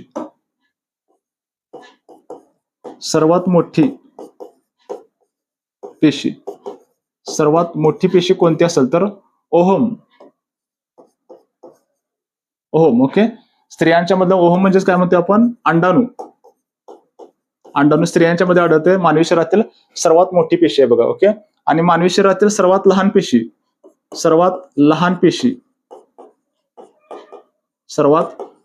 पेशी मानवी शरीरातील कोण असेल? तर शुक्राणू जे असते ते माणसामध्ये ओके किंवा मानवामध्ये असतात.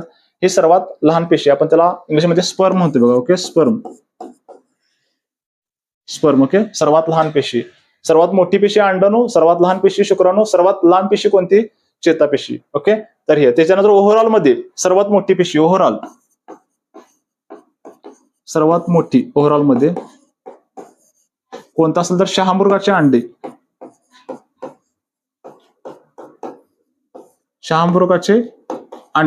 ओके, शहामृगाचं जे काय अंडा आहे ते ओव्हरऑल मध्ये सर्वात मोठी पेशी आहे बघा. ओके, आणि सर्वात लहान ओव्हरऑल मध्ये सर्वात लहान पेशी कुठली असेल? तर मायक्रोप्लाझ्मा.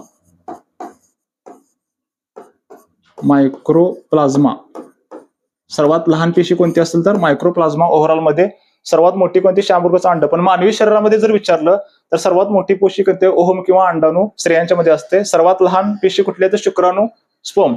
आणि सर्वात लांब असेल तर चेतापेशी किंवा त्याला आपण न्यूरॉन म्हणतो. मेंदूमध्ये आपल्या आढळते बघा, न्यूरॉन पेशी. राईट. आता पुढचा क्वेश्चन आहे त्याच्यानंतर, मानेवर सूज येणारा गलगंड, गॉयटर हा रोग कोणत्या मूलद्रव्याच्या अभावामुळे होते? ओके, मानेवर जे काही सूज येत्या किंवा गलगंड हा कोणत्या मूलद्रव्याच्या अभावामुळे होते? तर आयोडीनची जर कमतरता झाली तर काय कुठला आजार होते बघा? गलगंड आजार होते. ओके, लोखंड म्हणजेच काय? लोहाच्या कमतरतेमुळे काय होते बघा? अॅनिमिया नावाचा आजार होते बघा. अॅनिमिया म्हणजेच काय? रक्तक्षय होते, रक्त अल्पता येते. कशाच्या कमतरतेमुळे होते? लोहाच्या कमतरतेमुळे होते. ओके, कॅल्शियमची जर कमतरता झाली तर काय होते बघा? रिकेट्स नावाचा आजार होते किंवा त्याला मुडदूस म्हणतोय. आणि काय होते बघा? ऑस्टिओपोरोसिस. ओके, अस्थिमृदुता याला चालू होत्या. रिकेट्स किंवा अस्थिमृदुता म्हणजे हाडं काय होतात? कमकुवत व्हायला चालू होतात बघा. ओके, आणि फॉस्फरसची जर कमतरता झाली तर महत्वाचं दात आणि हाडं काय होतात बघा? कमकुवत होतात. कशाच्या? ह्याच्यामुळे फॉस्फरस जर कमी पडलं शरीरामध्ये, दात आणि हाडं काय होणार बघा? तुमचं लगेच झिजणार आहेत. राईट. कॅल्शियमच्या कमतरतेमुळे रिकेट्स आणि अस्थिमृदुता. त्याच्यानंतर लोखंडाच्या कमतरतेमुळे काय होते बघा? अॅनिमिया सारखा आजार होते. पुढचा, डीएनएची प्रसिद्ध दुहेरी सर्पिलाकार रचना कोणी शोधली? ओके, डीएनएची प्रसिद्ध दुहेरी सर्पिलाकार रचना कोणी शोधली? तर वॉटसन आणि क्रिकने काय केलं बघा? डीएनएची सर्पिलाकार रचना शोधलेली आपल्याला बघायला मिळते. पुढचं बघा, चार्ल्स डार्विन ह्यानं कसला शोध लावला? उत्क्रांतीवादाचा सिद्धांत.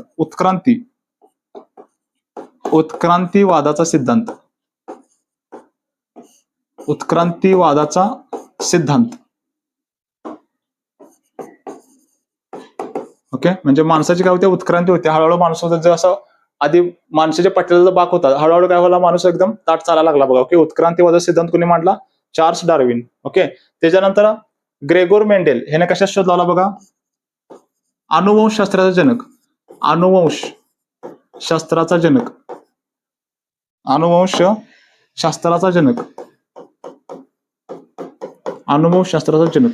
ओके, कोण असेल? तर ग्रेगोर मेंडेल. रॉबर्ट ब्राऊन कशात शोध लावला बघा? पेशीचं केंद्रक. ओके, पेशी केंद्रकाचा शोध कोणी लावला असेल? तर रॉबर्ट ब्राऊन. तर हे एक लक्षात ठेवा. पुढचा क्वेश्चन त्याच्यानंतर, शरीरातील इतर सर्व ग्रंथींवर नियंत्रण ठेवणारी मास्टर ग्लँड कोणती? शरीरातील सगळ्या ग्रंथींवर नियंत्रण ठेवणारी मास्टर ग्लँड किंवा हार्मोन्स वरती नियंत्रण ठेवणारी ग्लँड कुठली असेल तर पीयूषिका ग्रंथी किंवा त्याला काय म्हणतोय पिट्युटरी ग्लँड कुठं असते बघा, ही मेंदूमध्ये बघायला मिळते. ओके, आपल्या मेंदूमध्ये ही ग्लँड असत्या. तर काय करते बघा, आपल्या शरीराचं पूर्ण सर्व ग्रंथींवरती नियंत्रण ठेवत्या, प्लस काय करते बघा, आपल्या हार्मोन्स वरती नियंत्रण ठेवण्याचं काम कोण करते, पिट्युटरी ग्लँड. त्याला काय म्हणते, पीयूषिका ग्रंथी कुठं असत्या, मेंदूमध्ये असते बघा. ओके, पुढचा नेक्स्ट. त्याच्यानंतर लहान मुलांना टोचली जाणारी बीसीजी लस कोणत्या भयंकर रोगाविरुद्ध आहे. ओके, बीसीजी काय लस आहे ते कशाविरुद्ध आहे बघा, टीबी. टीबी म्हणजेच काय, क्षयरोग. ही लहान मुलांच्या मध्ये टोचली जाते. मोठ्या माणसांनाच ह्याच्यामध्ये कोणती लस टोचली जाते बघा, डॉट्स. कोणती लस टोचली जाते, मोठ्या माणसांना टीबीची डॉट्स आणि लहान मुलांना बीसीजी लस टोचली जाते बघा. ओके, तर हे महत्वाचं आहे. त्याच्यानंतर रक्ताची रचना, कार्य आणि रक्ताशी संबंधित रोगाचा अभ्यास करणाऱ्या शास्त्राला काय म्हणायचं. ओके, रक्ताशी संबंधित अभ्यास करणाऱ्या शास्त्राला म्हणायचं हेमॅटोलॉजी. काय म्हणायचं, हेमॅटोलॉजी. त्याच्यानंतर हृदयाच्या वर अभ्यास करणाऱ्या शास्त्राला म्हणायचं कार्डिओलॉजी. ओके, हृदय म्हणजे कार्डियाक. ओके, आणि हृदयाचा अभ्यास करणाऱ्याला म्हणायचं कार्डिओलॉजी. राईट. त्याच्यानंतर नेफ्रोलॉजी. नेफ्रोलॉजी कशाच्या रिलेटेड आहे, किडनी. किडनी. ओके, आपली किडनीच्या रिलेटेड अभ्यास करण्याला काय म्हणायचं, नेफ्रोलॉजी. आणि त्याच्यानंतर ऑस्टिओलॉजी म्हणजे काय बघा, ऑस्टिओलॉजी. ओके, तर हाडे असतील. ओके, हाडांचा अभ्यास याला म्हणायचं ऑस्टिओलॉजी. तर हे तुम्हाला विचारू शकतात बघा. पुढचा क्वेश्चन. त्याच्यानंतर मानवी शरीरामधील एका सर्वसाधारण पेशीमध्ये किती गुणसूत्रे असतात. ओके, किती क्रोमोसोम्स म्हणजे काय असतात बघा, गुणसूत्रे. तर मानवी शरीरामध्ये किती गुणसूत्र असतात बघा, 46. आणि जोड्या विचारलं तर जोड्या किती असतात, 23. आणि गुणसूत्रे किती असतात, 46. ओके, ह्याच्यामध्ये मेल आणि फिमेल असते बघा. ओके, मेल मध्ये काय असतं, एक्स आणि वाय ही गुणसूत्रे मेल मध्ये बघायला मिळतात. आणि फिमेल मध्ये काय असते बघा, एक्स एक्स. ओके, फिमेल मध्ये काय असते, एक्स एक्स. आणि मेल मध्ये काय असतं, एक्स आणि वाय. ओके, तर हे महत्वाचं आहे. पुढचा क्वेश्चन. त्याच्यानंतर दुधामध्ये गोडवा निर्माण करणाऱ्या नैसर्गिक साखरेला काय म्हणतं, काय नाव आहे. ओके, नैसर्गिक साखर दुधामध्ये जी असते त्याला काय नाव आहे, तर दुधामध्ये जे काही नैसर्गिक साखर आहे त्याला म्हणायचं लॅक्टोज. त्याला काय म्हणतो आपण इथं, लॅक्टोज. राईट. फ्रुक्टोज. फ्रुक्टोज कुठं असते बघा, फळामध्ये. सर्व फळामध्ये काय असते बघा, फ्रुक्टोज असते. सर्वात गोड शर्करा कुठली असते तर फ्रुक्टोज. ओके, सर्वात गोड नैसर्गिक शर्करा. सर्वात गोड नैसर्गिक शर्करा. सर्वात गोड नैसर्गिक शर्करा कुठली असेल तर त्याला म्हणायचं फ्रुक्टोज. फ्रुक्टोज ही सर्वात गोड नैसर्गिक शर्करा आहे. सुक्रोज कशामध्ये असते बघा, सुक्रोज जे असते ते ऊस आणि बीट या ज्यामध्ये जे काही शर्करा आहे ते असते तुमची सुक्रोज. आणि माल्टोज कशामध्ये असते बघा, माल्टोज जे असते तुमचं गहू, कडधान्य वगैरे असतील. ओके, गव्हामध्ये वगैरे बघायला मिळते बघा. ओके, गहू आहे त्याच्यामध्ये माल्टोज असते. फ्रुक्टोज फळामध्ये असते. सुक्रोज कशामध्ये, ऊस आणि बीट ह्याच्यामध्ये सुक्रोज असते. आणि दुधामध्ये काय असते, लॅक्टोज असते. पुढचा क्वेश्चन. त्याच्यानंतर मानवी मूत्रपिंडाचा म्हणजेच किडनी मुख्य कार्यात्मक गाळण घटक कोणता आहे. ओके, मानवी मूत्रपिंडाचा मुख्य कार्यात्मक गाळण घटक कुठला असेल तर नेफ्रॉन. नेफ्रॉन म्हणायचं, महत्वाचा हा पण क्वेश्चन आहे. त्याच्यानंतर न्यूरॉन कुठं असते, न्यूरॉन आपल्या मेंदूमध्ये असते. आणि नेफ्रॉन कुठं असते, आपल्या किडनीमध्ये. नेक्स्ट. जखम झाल्यावर रक्त गोठण्याच्या प्रक्रियेला कोणती जीवनसत्व आवश्यक आहे. ओके, जर जखम झाली तर आपले रक्त गोठलं पाहिजे बघा, महत्वाचं. ओके, रक्त गोठणं अत्यंत आवश्यक आहे. रक्त जर नाही गोठलं तर माणसाचा मृत्यू होऊ शकते. तर कुठलं जीवनसत्व आवश्यक तर व्हिटॅमिन के. व्हिटॅमिन के हे महत्वाचं आहे बघा. कशामध्ये मिळते तुम्हाला, ते पालक वगैरे सारख्या भाज्या आहेत बघा. ओके, त्याच्यामध्ये तुम्हाला काय मिळते, व्हिटॅमिन के. ओके, हे मिळते, महत्वाचं आहे ते एक. त्यानंतर पुढचा क्वेश्चन आहे, मानवी रक्ताभिसरण संस्थेमध्ये ऑक्सिजनयुक्त रक्त वाहवणारी सर्वात मोठी धमनी कोणती. ओके, ऑक्सिजनयुक्त रक्त. जसं हृदय काय करते बघा, आपलं शुद्ध काय करते, रक्त काय करते, आपलं हृदय काय करते बघा, रक्त फेकण्याचं काम करते बघा. ओके, आणि शुद्ध रक्त काय करते, पूर्ण शरीरावर पोहोचवते. ते शुद्ध रक्त पोहोचवणारी कुठली असेल आपली शिरा तर त्याला म्हणायचं महाधमनी. ओके, कुठली धमनी, महाधमनी. ज्याला एरोटा म्हणते. पूर्ण शुद्ध रक्त किंवा ऑक्सिजनयुक्त रक्त पूर्ण शरीरावर पोहोचवण्याचं काम करते महाधमनी. आणि अशुद्ध रक्त कुठे येते बघा, अशुद्ध रक्त कुठे येते, महाशिरा. अशुद्ध रक्त. अशुद्ध रक्त हृदयापर्यंत कशाद्वारे येते तर महाशिरद्वारे. आणि शुद्ध रक्त, ऑक्सिजनयुक्त रक्त पूर्ण शरीरावर पोहोचणारी कुठली असेल तर महाधमनी. ओके, तर हे दोन क्वेश्चन अत्यंत महत्वाचे आहेत. पुढचा क्वेश्चन आहे त्याच्यानंतर, मानवी हृदयामधील संपूर्ण रक्ताभिसरण संस्थेचा ब्लड सर्क्युलेशन शोध कोणी लावला. ओके, म्हणजे ब्लड सर्क्युलेशन होते आपल्या शरीरामध्ये, आहे की नाही सांगा बघा, रक्त सारखं फिरत असते. त्यामुळे आपल्या हृदयाचं आपल्या शरीराचं टेम्परेचर किती असते बघा, आपल्या शरीराचं टेम्परेचर किती असते, 37 डिग्री सेल्सिअस. राईट. आणि ब्लड सर्क्युलेशन रक्ताभिसरण संस्थेचा शोध कोणी लावला असेल तर विल्यम हार्वी यांनी काय केला बघा, ब्लड सर्क्युलेशनचा शोध लावला. आणि ब्लड सारखं फिरत असते, किती कसं फिरते बघा, ते 120 आणि 80 न फिरत असते. ओके, जाताना पंपिंग किती करते, 120 न पंपिंग करते आणि परत येताना 80 येते. ओके, असं सारखं फिरत असते. त्यामुळे आपल्या शरीराचं टेम्परेचर किती होते बघा, 37 डिग्री सेल्सिअस. ओके, तर हे महत्वाचं आहे. त्याचा शोध कोण लावला, विल्यम हार्वी. पुढचा क्वेश्चन त्याच्यानंतर, अत्यंत संसर्गजन्य असलेला एड्स हा रोग खालीलपैकी कशामुळे होतो? ओके, एड्स जो आहे तो कशामुळे होते बघा? व्हायरस आहे तो कशामुळे होते बघा? विषाणूमुळे होते. ओके, एड्सचा आजार विषाणूमुळे होतो. पुढचा क्वेश्चन, बेरी हा पाय थरथरणारा आणि अशक्त करणारा रोग कोणत्या जीवनसत्वाच्या कमतरतेमुळे होतो? ओके, बेरी जो काय आजार आहे तो कशामुळे होते बघा? बेरी जीवनसत्व बी. ओके, B1 च्या कमतरतेमुळे कोणता आजार होते? बेरी हा आजार होते. पुढचा, आता बघा पुढचे क्वेश्चन आहेत आपल्याला. त्याच्यानंतर मोफत आणि नैसर्गिकरित्या सूर्याच्या कोवळ्या उन्हापासून मानवी त्वचेत कोणते जीवनसत्व तयार होते बघा? ओके, मोफत जे काय आपल्याला मिळते आणि त्याच्यापासून कोणतं जीवनसत्व तयार होते? महत्वाचं व्हिटॅमिन डी. व्हिटॅमिन डी अत्यंत महत्वाचं आहे बघा. हाडे वगैरे बळकट राहायचे असतील तर vitamin D. Okay, vitamin D जर प्रॉपर असेल तर A, B, C, K वगैरे सगळं काम करते. व्हिटॅमिन डीच नाही तर बाकी कोणतं जीवनसत्व काम करणार आहे? त्यामुळे व्हिटॅमिन डी चा सगळ्यात मोठा स्रोत कुठला असेल तर आपला सूर्य. नेक्स्ट, पृथ्वीवरील मानवी जीवन शक्य करणाऱ्या शुद्ध पाण्याचे रासायनिक सूत्र काय? ओके, शुद्ध पाणी आणि शुद्ध पाण्याचं रासायनिक सूत्र काय बघा? H2O. ओके, पाण्यालाच काय म्हणतोय आपण? इथं जीवन म्हणतोय बघा, H2O. तर हे महत्वाचं आहे. पुढचा, नेक्स्ट, त्याच्यानंतर आपल्या डोळ्याची दृष्टी तेज राखणाऱ्या गाजरामध्ये कोणते जीवनसत्व भरपूर प्रमाणामध्ये असते बघा? ओके, आपल्या डोळ्याची जर दृष्टी चांगली राहायची असेल तर गाजरामध्ये कोणतं जीवनसत्व असते? गाजरामध्ये असते तुमचं व्हिटॅमिन ए. व्हिटॅमिन बी अत्यंत महत्वाचं आहे. त्याचं नाव आहे बघा रेटिनॉल. रेटिनॉल नाव आहे त्याचं. व्हिटॅमिन एचं रासायनिक नाव काय? रेटिनॉल. आणि हे कशासाठी महत्वाचं आहे? डोळ्यासाठी आपल्या अत्यंत महत्वाचं असते व्हिटॅमिन ए. राईट. आता पुढचं, नेक्स्ट, त्याच्यानंतर विज्ञानात वापरल्या जाणाऱ्या निळ्या रंगाच्या कॉपर सल्फेट ला सामान्य भाषेत काय म्हणतात? ओके, कॉपर सल्फेटला सामान्य भाषेमध्ये काय म्हणतात बघा? ब्ल्यू व्हिट्रिऑल. ब्ल्यू व्हिट्रिऑल म्हणजे काय? मोरचूद असं आपण त्याला म्हणतोय. राईट. पुढचा क्वेश्चन, त्याच्यानंतर बघा, चेहऱ्याच्या रचनेला आकार देणाऱ्या मानवी कवटीमध्ये एकूण किती हाडे असतात बघा? ओके, मानवी कवटी म्हणजे वरचा भाग आणि आपला चेहरा ह्याच्यामध्ये टोटल किती हाड असतात बघा? टोटल 22 हाड असतात. ओके, मानवी कवटीमध्ये किती हाड असतात? 22. त्याच्यामध्ये जो काय आपला चेहरा आहे, चेहऱ्यामध्ये किती हाड आहेत बघा? आपल्या 14. आपला जे काय फेस आहे पुढचा ह्याच्यामध्ये 14 हाड असतात. आणि जे काय वरचा भाग आहे आपला, ओके, आपण त्याला नुसते वरची कवटी म्हणतोय. ओके, आपल्या मेंदूला वगैरे ते संरक्षण असतं. त्या कवटीमध्ये किती हाड असतात बघा? 8. आपण जे काही क्रेनियम म्हणतो, या क्रेनियम मध्ये किती हाड आहेत? वरती 8. आणि त्याच्यानंतर आपल्या चेहऱ्यामध्ये किती आहेत बघा? 14. आणि 14 आणि 8 किती? टोटल 22. ओके, तर हे महत्वाचं आहे. नेक्स्ट, त्याच्यानंतर पुढचा क्वेश्चन, अणूमधील ऋणप्रभारित निगेटिव्ह चार्ज कणांचा म्हणजेच इलेक्ट्रॉनचा शोध कोणी लावला? ओके, इलेक्ट्रॉनचा शोध कोणी लावला? इथं महत्वाचं आहे जे थॉम्सन. इलेक्ट्रॉनचा शोध कोणी लावला? इथं जे थॉम्सन. ओके, हे एक महत्वाचं आहे. जसं की एखादा अणू असेल त्याच्या केंद्रकामध्ये काय काय असते बघा? केंद्रकामध्ये प्रोटॉन आणि काय असते? न्यूट्रॉन. आणि इलेक्ट्रॉन कुठं असते बघा? कक्षेभोवती. ह्याच्यामध्ये निगेटिव्ह चार्ज असते. आणि प्रोटॉनवरती कुठला चार्ज असते? पॉझिटिव्ह चार्ज असते. आणि न्यूट्रॉनवरती काय असते बघा? चार्जच नसते कुठला. पॉझिटिव्ह नसते ना निगेटिव्ह नसते, कुठला चार्ज नाही. ओके, इलेक्ट्रॉनचा शोध कोणी लावला? महत्वाचा जे थॉम्सन.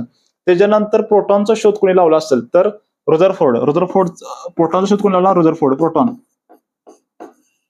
किंवा त्याला प्रोटॉनचं नामकरण कोणी केलं असेल तर रुदरफोर्डने केलं बघा. ओके, जेम्स चॅडविकने कशा शोध लावला बघा? इथं महत्वाचा न्यूट्रॉनचा शोध कोणी लावला असेल तर कोणी लावला? James Chadwick. तर हे महत्वाचं आहे बघा. त्याच्यानंतर आता पुढचा क्वेश्चन आहे बघा, अणूच्या गाभ्यात असणाऱ्या धनप्रभारित प्रोटॉनचा शोध कोणी लावला? ओके, प्रोटॉनचा शोध कोणी लावला? आताच बघितलं आपण, अर्नेस्ट रुदरफोर्डने काय केला? प्रोटॉनचा शोध लावला बघा. जे थॉम्सननं इलेक्ट्रॉनचा शोध लावला. ओके, त्याच्यानंतर जेम्स चॅडविकने कशा शोध लावला? तर न्यूट्रॉनचा शोध लावला. आताच आपण बघितलं. पुढचा, अणूच्या गाभ्यात कोणत्याही प्रभार नसलेल्या उदासीन न्यूट्रॉनचा शोध कोण लावला? न्यूट्रॉनचा शोध कोण लावला बघा? इथं जेम्स चॅडविकने काय केला बघा? न्यूट्रॉनचा शोध लावला, ज्याच्यावरती कुठलाच प्रभार नसते, ना पॉझिटिव्ह असते ना निगेटिव्ह असते, कुठलाच प्रभार नाही. नेक्स्ट, दलदलीच्या भागात कुजणाऱ्या ओल्या कचऱ्यात मुख्य ज्वलनशील वायू कोणता असतो? ओके, तर दलदलीच्या भागामध्ये कुठला किंवा त्या कुजणाऱ्या कचऱ्यामध्ये कुठला वायू असते बघा? मिथेनला काय म्हणतोय? मॉर्श गॅस असते, त्याचं सूत्र CH4. पुढचा क्वेश्चन, त्याच्यानंतर मानवी शरीरामध्ये सर्वात मोठे आणि सर्वात मजबूत असणारे फिमर कुठे असते? ओके, फिमर हाड कुठं असते बघा? आपल्या फिमर जे काही हाड आहे हे आपल्या मांडीमध्ये असते बघा. ओके, तर आपल्या मांडीमध्ये फिमर आपल्याला बघायला मिळते. सगळ्यात मोठं हाड कुठलं असेल तर फिमर आहे. राईट. ओके, तर इथं आपले 100 क्वेश्चन्स कंप्लीट झाले. ओके, तर तुम्हाला हे विज्ञानासाठी अत्यंत महत्वाचं, आर्मीच्या एक्झामसाठी जर अत्यंत महत्वाचं आहे, आणि ज्या काही बाकीच्या एक्झाम आहेत, पोलीस भरती असेल, SSGD असेल, तर त्यासाठी पण अत्यंत महत्वाचे आहेत. ओके, ज्या एक्झाम मध्ये विज्ञान असणार आहे, हे 100 क्वेश्चनची मालिका तुम्हाला अत्यंत उपयुक्त पडेल. 100% तुम्हाला मार्क देऊन जाईल. तर मित्रांनो, हे 100 क्वेश्चन्स अत्यंत तुम्हाला उपयुक्त ठरतील बघा. आता जे आपण विज्ञानचे क्वेश्चन बघितले, जसं की आर्मी भरती असेल, पोलीस भरती असेल, ओके, बाकीचे काही स्पर्धा परीक्षा असतील त्याच्यामध्ये विज्ञान आहे, तर तुम्हाला हे 100 क्वेश्चन्स अत्यंत उपयुक्त ठरतील. तुम्हाला पोस्ट मिळण्यासाठी एकदम उपयुक्त आहेत. ओके, तर त्याच्यामध्ये आपण सगळे कव्हर केले. त्याच्यामध्ये फिजिक्स कव्हर केले, बायोलॉजी कव्हर केले, त्याच्यानंतर केमिस्ट्री. ओके, सगळे क्वेश्चन्स आपण ह्याच्यामध्ये घेतले. टोटल 100 क्वेश्चन आपण कव्हर केलेत बघा. ओके, विथ त्याचं एक्सप्लेनेशन केले. तर जे गरजू विद्यार्थी आहेत त्यांच्यापर्यंत ही आपली मालिका आहे, ओके, ती पोहोचवा. त्यांना अत्यंत उपयुक्त होईल. ओके, आणि त्यांना चांगले मार्क पडण्यात त्यांना मदत मिळेल बघा.